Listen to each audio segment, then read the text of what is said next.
Okay, the murder of Charlie Kirk. I didn't want to make a video immediately about this because I wanted to be respectful of everything that was happening.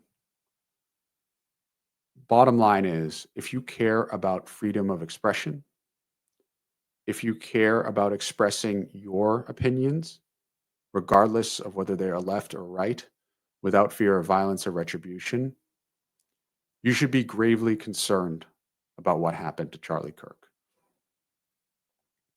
First and foremost, taking a step back, this is a father of two young kids who will never see their father as they grow older, and a wife who is absolutely devastated. So, the humanity of that alone is something that we need to respect.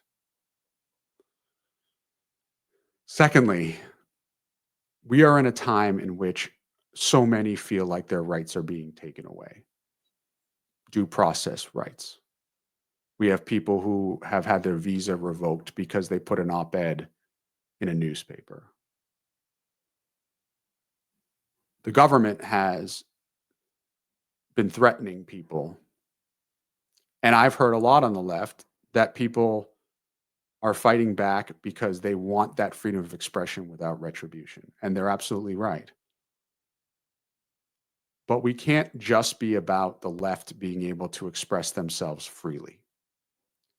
We need to defend the right of people to express themselves without fear of retribution, especially violent retribution. We don't know the details of the shooter, and we don't know the motives. But we do know that Charlie Kirk was a highly controversial figure. I didn't agree, excuse me, with the vast majority of the things he said. In fact, I'm not sure there's a lot that we did agree with. And by the way, there's a lot of criticism of people who say at this time, I didn't agree with him on a lot.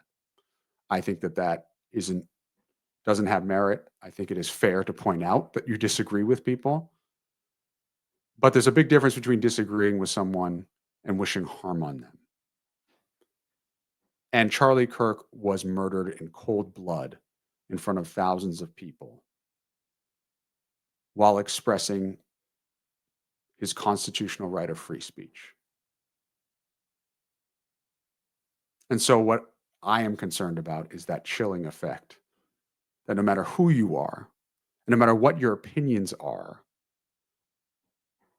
this society and this environment has created a fear that if you express yourself, there may be violence against you.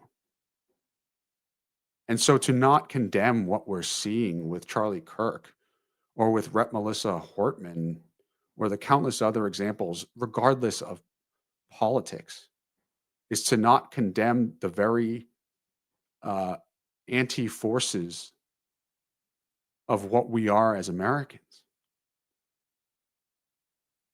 I want to be able to continue criticizing the Trump administration and Democrats and anyone else that I feel appropriate without fear of violence, without fear of wondering if someone's going to shoot me.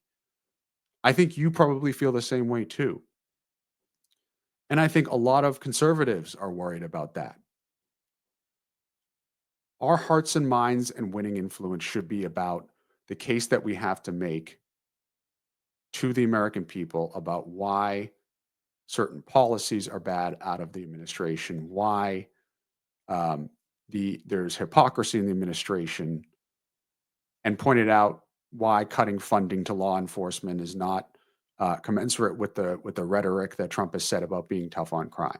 That's how we win. When we resort to violence on either side, that is the most un-American way of solving any kind of conflict where we pride ourselves in the peaceful transfer of power from the president all the way down. So let's keep that in mind. Let's hold that sacrosanct and steadfast, that we believe in freedom of expression and peaceful disagreement, that the views you have may be viewed by others as extreme, whether justified or not, and that the way we resolve our issues is through dialogue and debate and not through violence. And most importantly, hug your family and stay safe.